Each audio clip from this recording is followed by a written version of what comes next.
way back. It might be, it could be, it is. Holy cow! Welcome to another broadcast of Bricks Behind the Ivy. Hey, Cub fans, welcome to another episode of Bricks Behind the Ivy. Thank you so much to our awesome sponsors, Wrigleyville Sports, the best sports store in Wrigleyville, and Yagi Road Roasting Company, based in Valparaiso, Indiana, serving cups of coffee just as special as the moments you drink them in. Hello, welcome to Bricks Behind the Ivy. Hey, Cub fans, welcome to another episode of Bricks Behind the Ivy. I am your host, Systemosis Jeff CandidCubs Rogowskis, and I'm coming to you live from my Airbnb here in Atlanta. I'm still recovering from a very fun derby with the Big Dumper, one of the best nicknames in all of sports, taking the crown. Just a little premonition of his 2005 calling as a child, saying he was going to win the home run derby, and here, and 20 years later, with his brother behind the plate, his dad pitching, he takes the crown. What a really cool moment. And joining me today is from Marquee Sports Network, one of our play-by-play folks from the best Cubs network on the planet, Mr. Alex Cohen. Alex, how you doing today? I'm doing great. I appreciate the introduction. Hopefully you're enjoying your time in Atlanta. I'm enjoying my time during the All-Star break and just getting ready for Friday 120 at Wrigley Field. Yeah, it'll be good to have the boys back. This is the weird period. I do enjoy the All-Star festivities. Obviously, I'm out here in Atlanta, and but I also miss like the regular cadence of a baseball game every day. And Absolutely. I'm not sure what I'm going to do with the back half of the week until we get to Friday, but we'll cross that bridge. We'll figure it out. It'll be fine. Yeah, exactly. So, Alex, it's been a while since you've been on Bricks Behind the Ivy. The last time you were on, we were talking Iowa Cubs, and obviously, you were the play-by-play guy there in Iowa, and you've had a pretty significant change. You're now one of the more regular play-by-play guys on Marquee Sports Network. So just wanted to talk about, how has that changed, maybe how people interact with you? How cool has it been to be like a bigger part of the Cubs story and the Cubs announcing group? I mean, anytime you get to call Chicago Cubs baseball games at Wrigley Field, it adds a different layer to the baseball experience in my baseball career. Being able to call games for this specific Chicago Cubs team that's 18 games over 500 in first place with a legitimate MVP candidate in Pete Crow Armstrong and two other All-Stars and other breakout players. I mean, I'm having a lot of fun, but a big reason why is because players are playing well and the fans really care. So it's a fun year to get started with the Chicago Cubs for sure.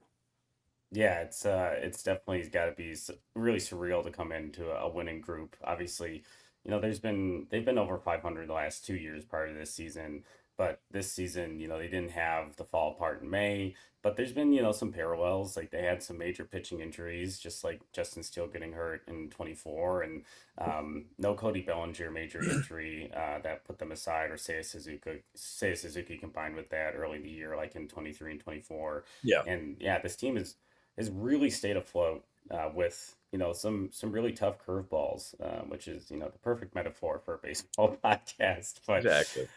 so I think this is a good time to kind of talk about, some of your thoughts on the first half of the Chicago Cubs. What have been some of the highlights, maybe just individual games or performances? Sure. I mean, I said it during the State of the Union address that I had for Marquee Sports Network on the daily podcast. But if you would have asked me before the season, the hypothetical question right before we're getting on the plane to Japan, hey, would you be happy if the Cubs were 18 games over 500 going into the All-Star break in first place in the division if 4 of your top 5 starting pitchers going into the season were injured for a significant period of time? Haven't even seen Javier Assad yet. Justin Steele's out for the year, pitched a month. Shota Imanaga missed 7 weeks, and Jameson Taillon missed the last 2 weeks. So they said, hey, you're going to miss those 4 guys just like that, and you'd be 18 games over 500 at the break.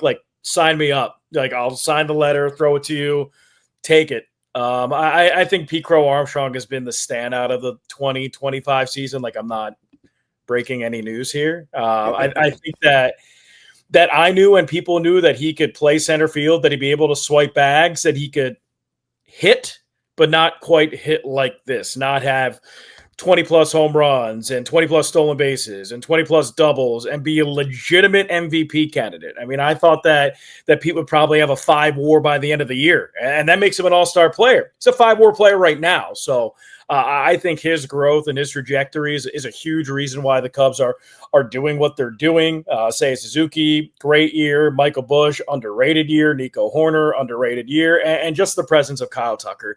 Having a bat like that in the middle of the lineup, second in the lineup, platoon neutral, great at-bats, just as many strikeouts as walks. He's on pace for nearly 30 homers, over 30 doubles, almost 100 runs batted in, and over 30 steals. So you can really expect that much more. I think this offense is legit. I mean, they're a legit top 5 offense in baseball. So I think that's what's carried them to this point of the season, in my opinion.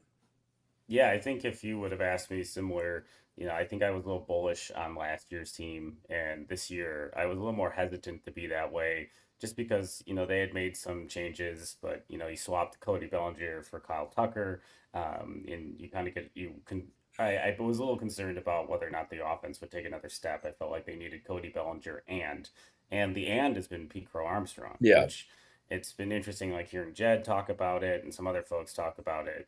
Like, I think that everybody knew he would hit better than he did in his original stint, but I don't think the power is something that I myself anticipated. Well, it's power like this. I mean, remember, he was a 20 home run hitter in the minor leagues, but being a 20 home run hitter in the minor leagues is a little bit different than having 25 home runs come the All-Star break in his second full big league season. Like, that is not a direct correlation. So I think we can all be surprised and impressed with what he's doing right now. Yeah, it's all of the commentary about him has always been he was going to be a star level player just because of the glove.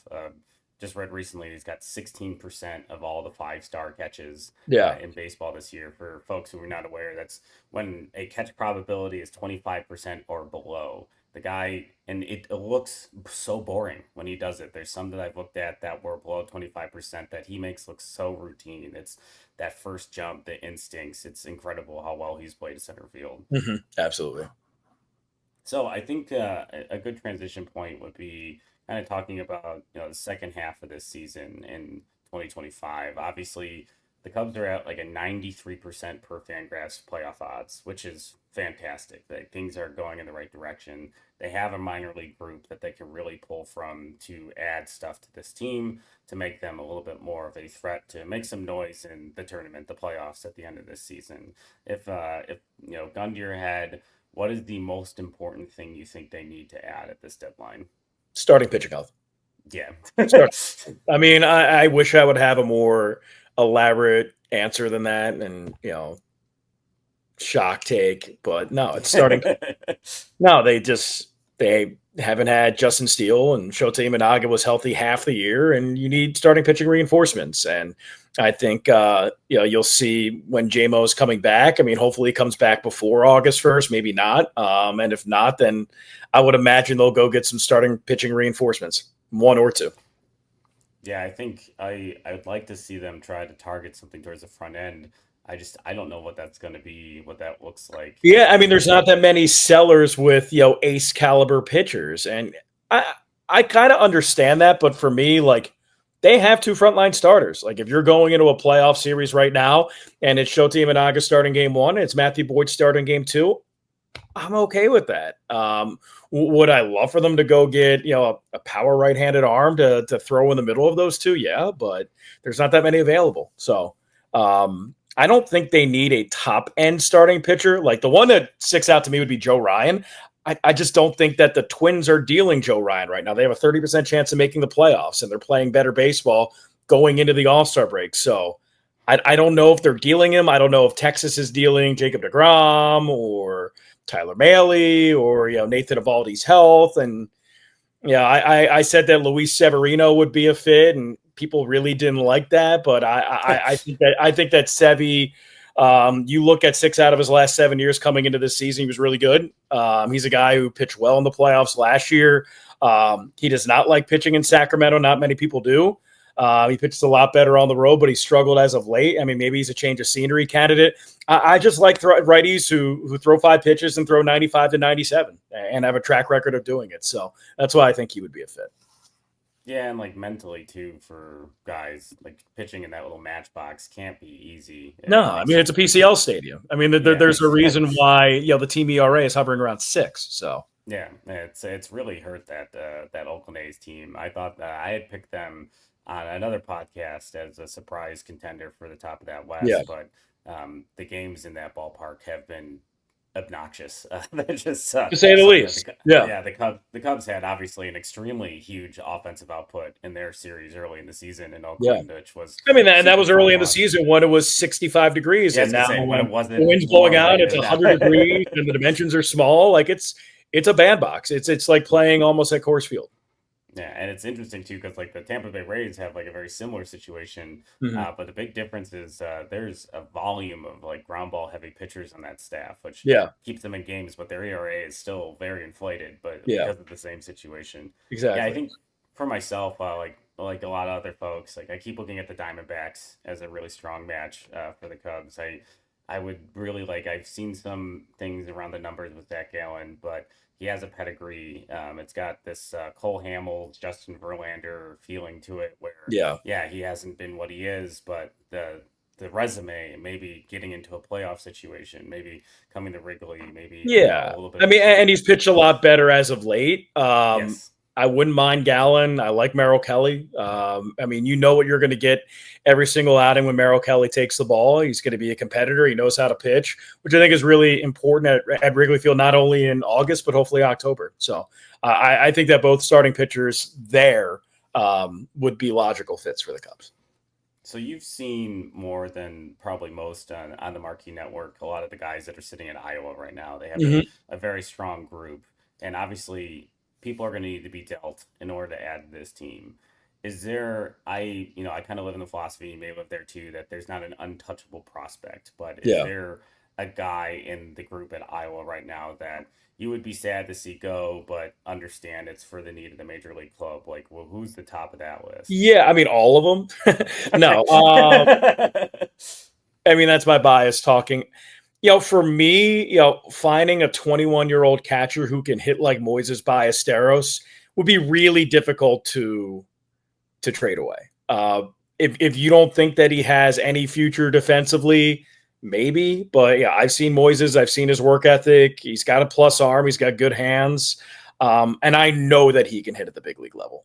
Like he's the type of guy that if you put him up in the big league and say, "Hey, you're going to catch 3 out of every 7 days, just be average," he'll be an all-star just because he'll have a Hunter Goodman type of season where he'll hit 17 home runs, maybe not 17 at the all-star break, but 12, 10, and he can hit close to 300, doesn't strike out much. I mean, he's a special hitter, and especially at that position that doesn't have many special hitters, he could be such a potential upgrade. So I think just because of his skill set, he would be a guy that I would be sad really to see go. But like Owen Casey's been awesome. I mean, Owen Casey's been an all-world hitter over the last month, and he's a guy who you traded a lot and you Darvish to go get him. He's been a top prospect in your organization for a really long time, and now you're seeing the fruits of that labor. He's 23 years old. He's tearing the cover off the ball, and you need to make sure that if you trade Owen Casey, that you get somebody back that can help you win a World Series in 2025, not 2026, not 2027, because Owen Casey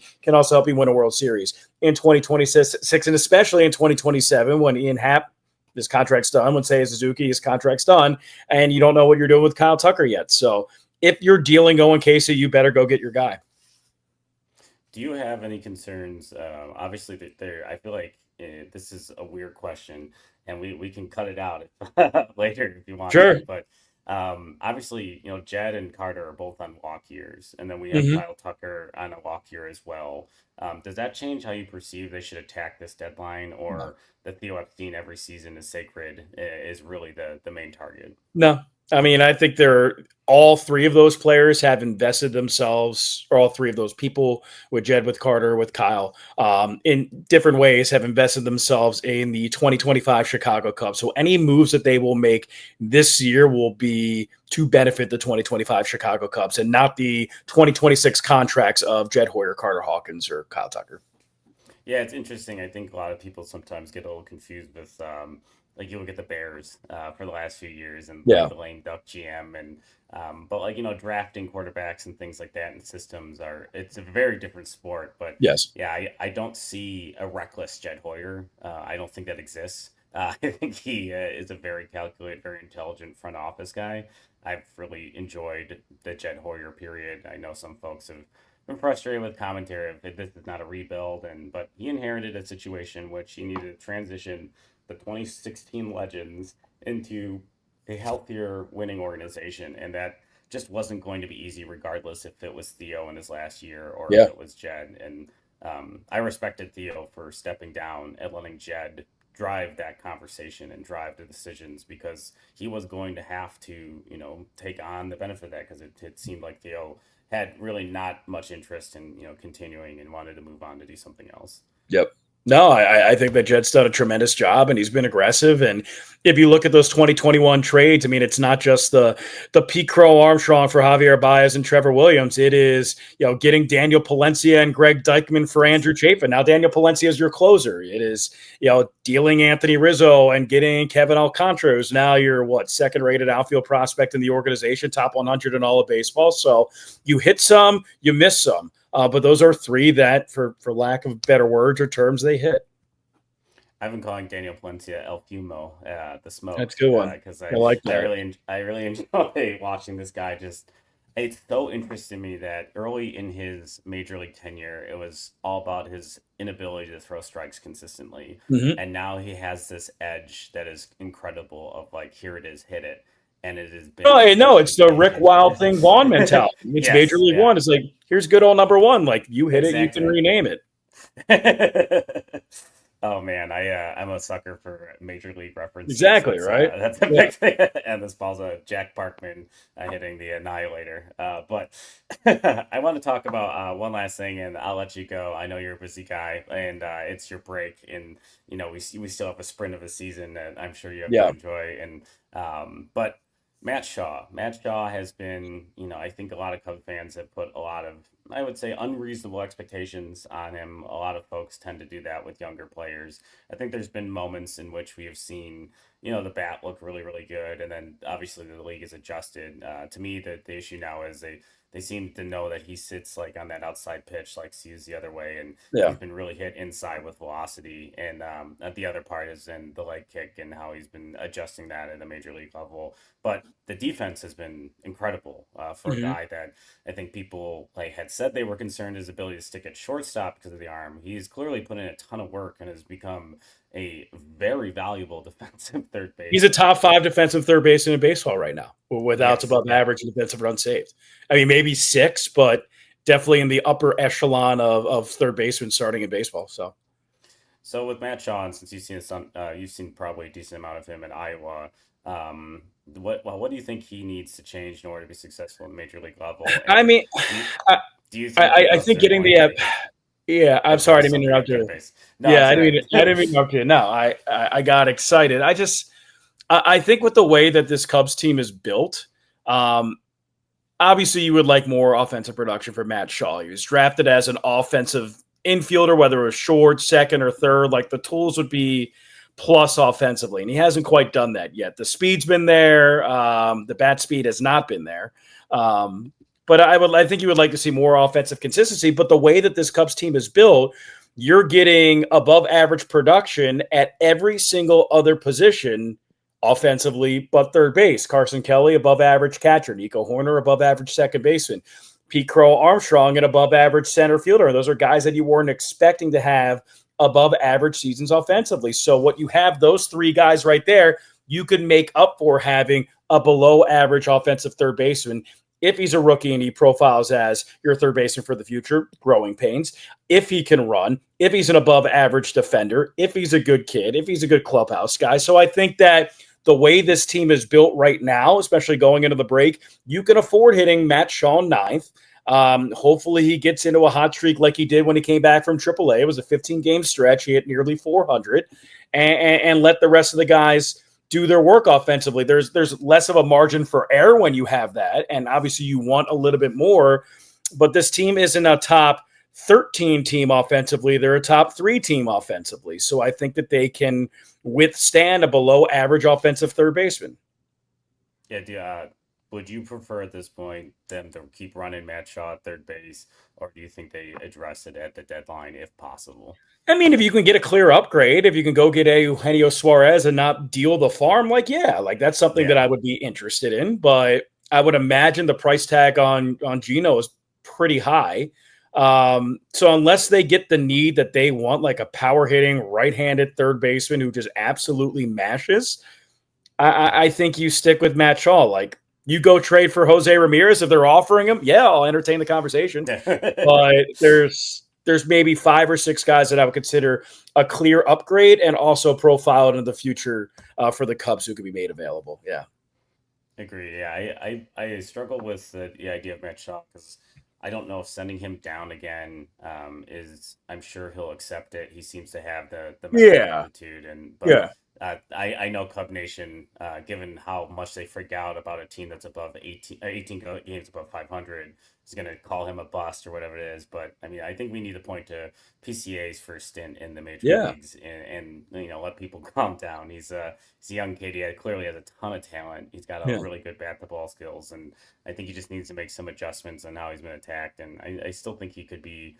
Even if, like, similar to PCA at this point, he's made himself so valuable at third base. If the bat just gets back to average, then he's an extremely valuable player for this organization. No, I mean, if Matt Shaw can go out there over the second half of the season and hit 240 with a 720 OPS and a 322 on base percentage, they're a much different team. Like, all you need is third baseman average OPS. And I think the Cubs win the division. I think the Cubs are in a really good spot to contend for a pennant in a World Series. Last question of the day, and I told you the other last one. No, you're good. Obviously, the Milwaukee Brewers have really heated up. They've got Brandon Woodruff coming back. They have Freddie Peralta, who's been very good for them. Now they have Jacob Mizorowski, who has really kind of changed the narrative and has made a discussion point about his kind of surprise election to the All-Star team this week. How do you see the Brewers and their ability to challenge the Cubs? What is something you think that they do better than this squad and would be a concern as we head into the back half of the year? Well, first of all, I think you got to ask me that question on August 1st because you got to see who they add. If they add a power right-handed bat, look out. They could be trouble. I think right now those 3 starting pitchers put them in a good shape to contend for the division and get into the playoffs. I'm not 100% sold on the offense right now, but again, like, Christian Yelich has played really well since May. Jackson Churrio's a really talented young player. William Contreras is normally an all-star. Price Turang's had great great stretches. Joey Ortiz had a really nice stretch a couple weeks ago. They haven't been all that consistent. Rhys Hoskins just got hurt, so they have to make up for that offensive production. I think if they go at a big bat, like let's say that they add Eugenio Suarez, like we're having a completely different conversation. No, it's true. It's I feel like they have, in Cubs fans' minds, have replaced the Cardinal Devil Magic with now it's Brewer Devil Magic. Yeah. You look at that roster up and down, and they are a sum of their parts. And I was looking at wins above replacement leaders for right fielders and different positions, and they have TJ Stats. A shout out to that account, one of my favorite follows on Twitter. They had the NL Central ranking of right fielders, and Kyle Tucker's at 3.7, but Sal Frelick's at 2.7, and it's the defensive value that he brings. And I was thinking about how great they are at like just managing those margins because they put pieces of the puzzle together. They kind of give you like Oakland Athletics, like Moneyball type of feelings, just because Yelich was signed as a stud or traded for as a stud, and Churrio got the long-term deals. He's expected to be a stud. So it's not just like a bunch of has-beens. Like they're really talented players. Like they have a bunch of first-rounders, bunch of early draft picks, like Bryce Turang, highly regarded. Sal Frelick, highly regarded. Garrett Mitchell, when he was healthy, highly regarded. So it's not like, you're getting a 12th rounder who just puts the ball in play. Or you're getting like a free agent for a $2 million deal who's hitting 275 with a on-base percentage of 366. Like they have talent, but if you look at the Cubs, they seem so much more explosive than the Brewers.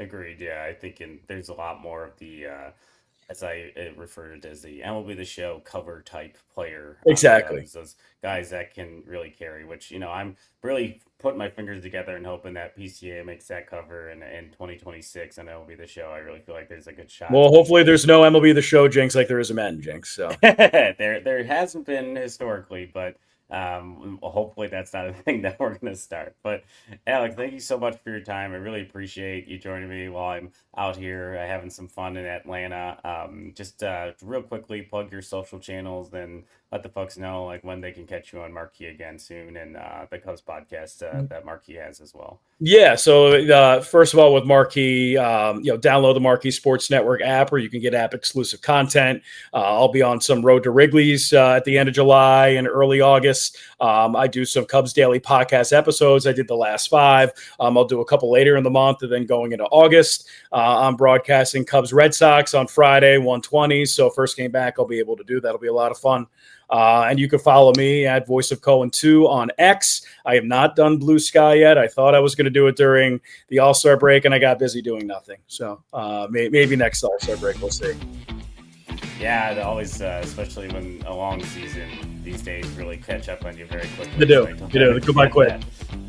But thank you so much for joining us, and thank you to our sponsors, Yagi Road Roasting Company, serving cups of coffee just as special as you are, and of course, my favorite store in Wrigleyville Sports, around since 1990. Thank you, Alex Cohen, for joining us, and as always, as we finish up this All-Star break, go Cubs.